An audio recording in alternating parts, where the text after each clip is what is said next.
Welcome to this new edition of CXO Digital Pulse.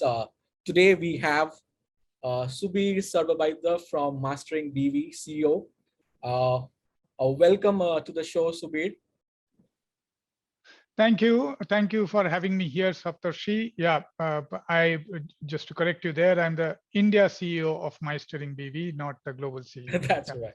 My mistake. Sorry about it.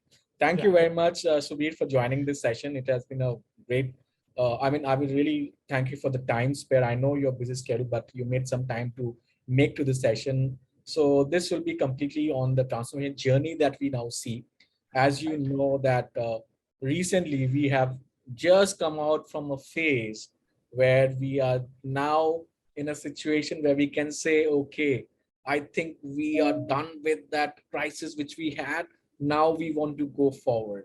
And I just want to understand how was the journey in this last 2 years? How do you manage it? I mean, the transformation, the changes that all happened. How did you manage it? Okay. So I guess part of the question is how did we navigate the pandemic, and then how do we navigate the The digital entire transformation exactly. journey in Journey, general? IT Yeah. journey that we Yes. So yes, the pandemic was tough.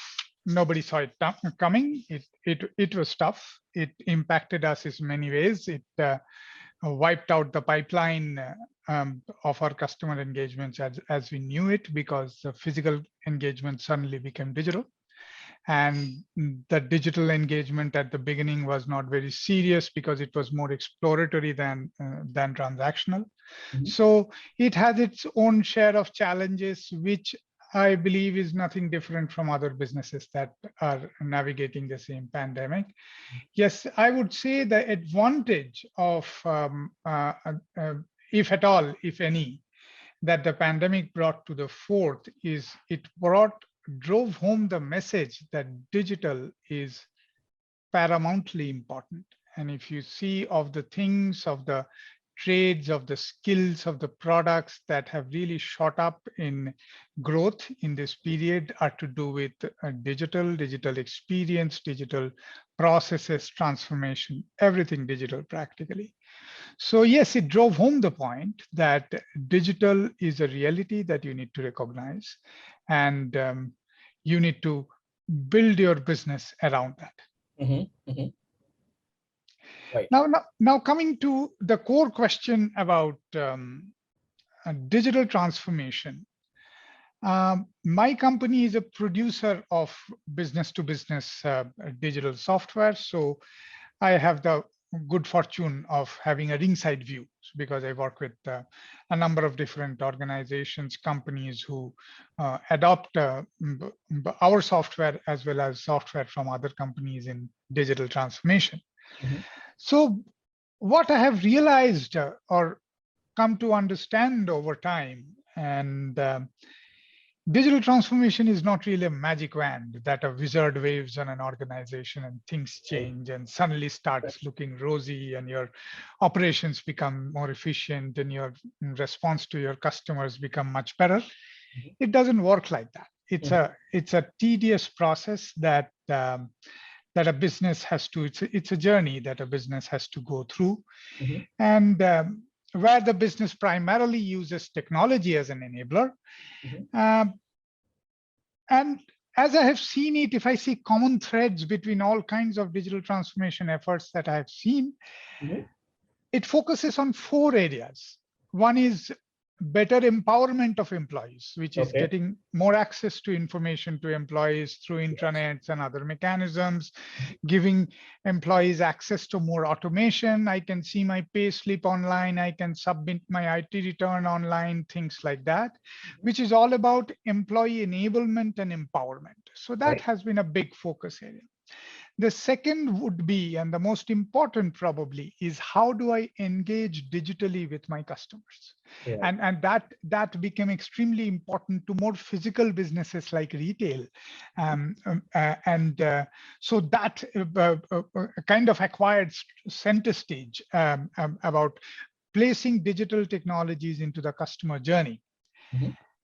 Then the other big mm, um, uh, area that also got a lot of impetus from the work from home trajectory during the pandemic is the automation and transformation of processes by the sheer necessity that you don't have people on site working in your offices to do certain things which have to get automated. Right. So transformation of processes, and it started to look towards more towards higher yield, higher efficiency, and higher effectiveness. Mm-hmm. And the fourth and the most important thing, along with the customer engagement, came in the area of operations and supply chain. How Right. do I make my operations more optimized so that it consumes less cost and energy and produces more? How do I make my supply chain more resilient, more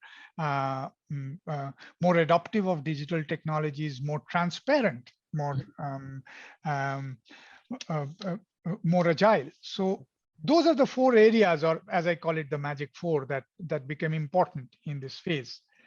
Now, those are just the focus areas of digital transformation. And then comes when you pick up any one or two or many or all of them as part of your digital transformation initiative or your program. Mm-hmm. Then comes the challenges. How do you navigate with the program? How do you deal with it? How do you make sure it is successful? How do you make sure that you're able to report back to your board the goods and the benefits you pitched in the first place about this digital transformation? Right. There I have seen a few things that companies stumble on. Okay, Okay. but if I start thinking and I try to kind of put them in buckets, I would come to probably 5 buckets there, or 5 Okay. areas where I have seen challenges in executing digital transformation across big or medium or small sized organizations even. The first among them is about having a clear transformation strategy. I talked about 4 focus areas. Which one will you start with? Will you start with one? Okay, or more? Okay, so what's your transformation strategy and what are your goals and how will you measure them? Right. That needs to be clear. If that is not clear, then you're basically running after buzzwords and technology geeks and the software majors will have you for their breakfast, right? The second is, it's a big deal when it comes to changes. You are changing things. You are changing things from physical to digital. You are changing from one form of digital to another form of digital. All change involves pain because people Right. have to endure change. People Right. have to change with it. So what is the preparedness of your people, your processes, and your technology fabric that you work with to go through this transformation exercise? Did you work with them? Did you get them on board? Did you tell them what's coming? And did they prepare themselves? Just a boardroom resolution of doing digital transformation and consultant PowerPoint doesn't do it. Exactly. Third is, you are trying to adopt new technologies. Mm-hmm. Now, Mm-hmm. how much do you know about it? How much in-house expertise do you have about it? Have you navigated the complexity of this new technology adoption? Do you know what is going to come down the line that you need to prepare against?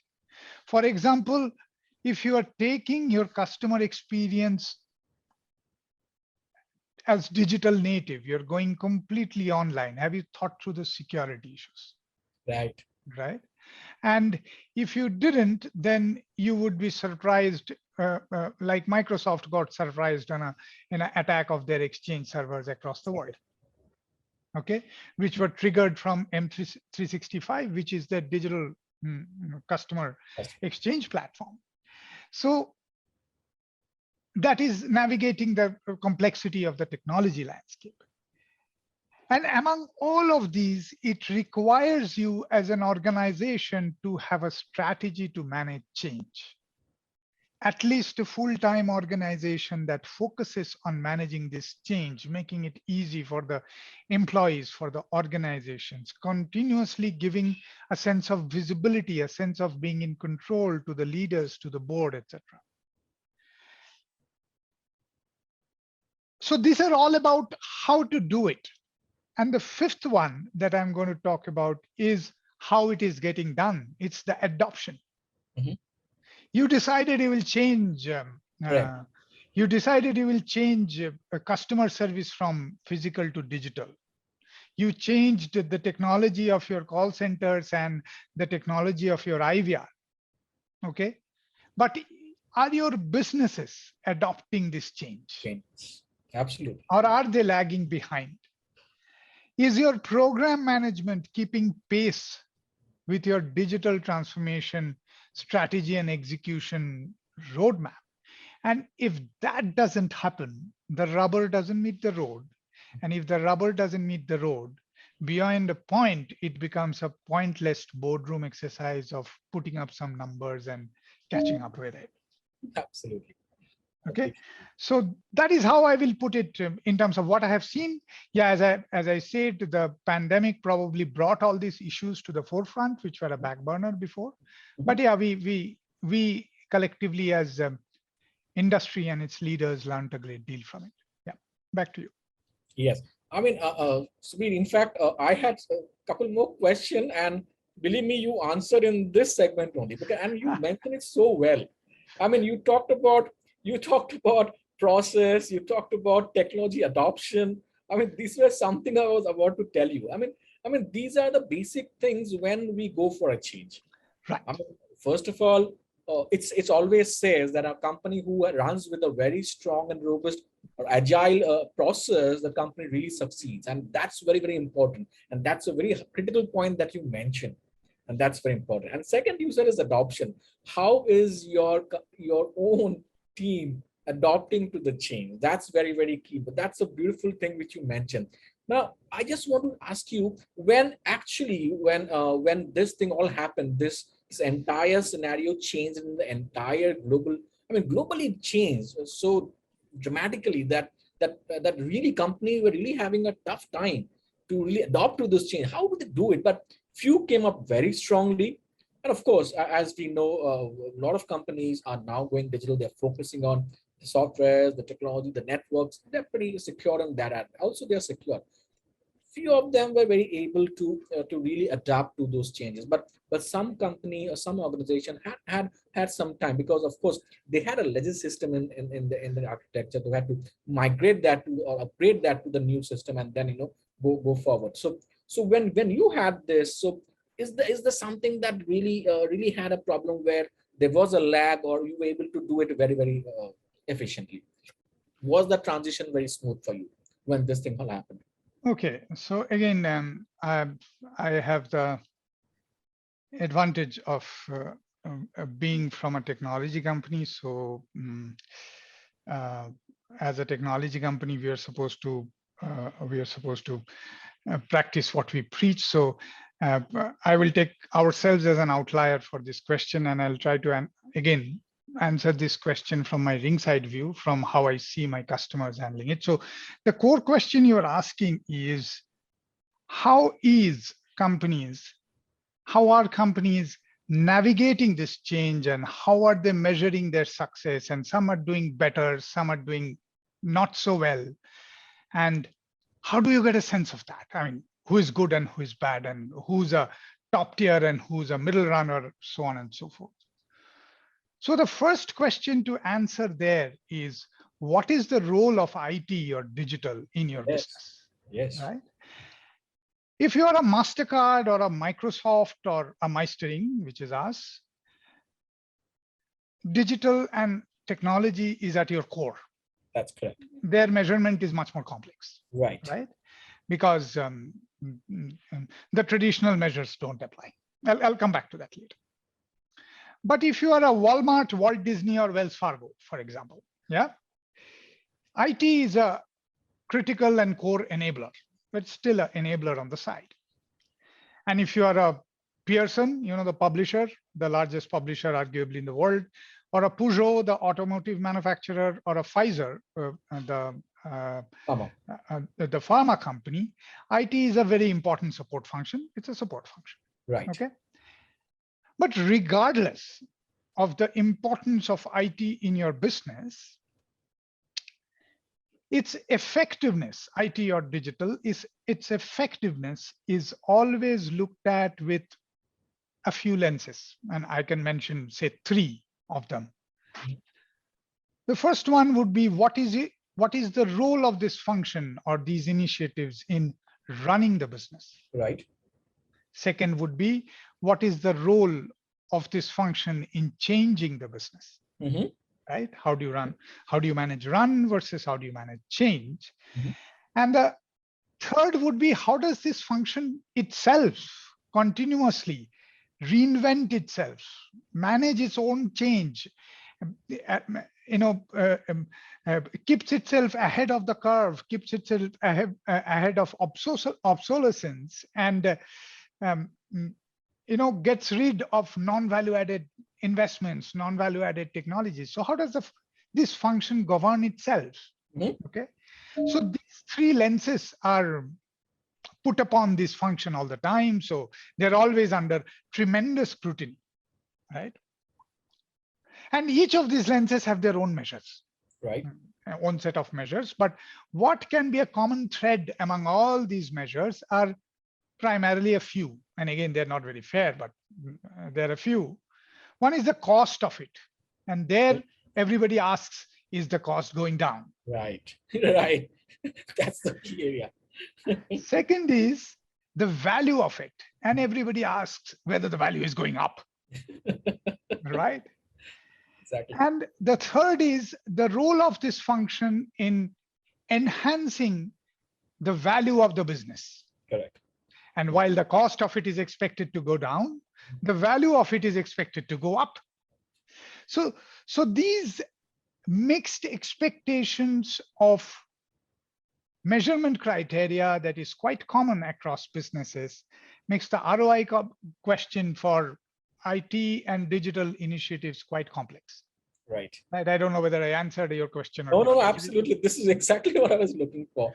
I mean, see, this is the beauty of you, Subir. When I ask you, you go to the detail, and it really helps me out, and you really figure out or really extract the logic behind it, the motive behind it, the objective behind it. I mean, of course, as you said, cost, very, very important. Business will of course look for, and they also want productivity. I mean, that's beauty of it. So very, very nicely said. I will just come up to the last question. Very, very importantly for you, what are the few priorities? Let's say, what are the top two priorities that you have in coming days? Right. So now this question I'll answer for my own business, in exception to the other ones where I generally answered for or tried to answer for the industry. My company is a producer of digital transformation software. So we are expected to walk the talk, to practice what we preach. So that creates a lot of pressure on us. And we are already a highly automated business.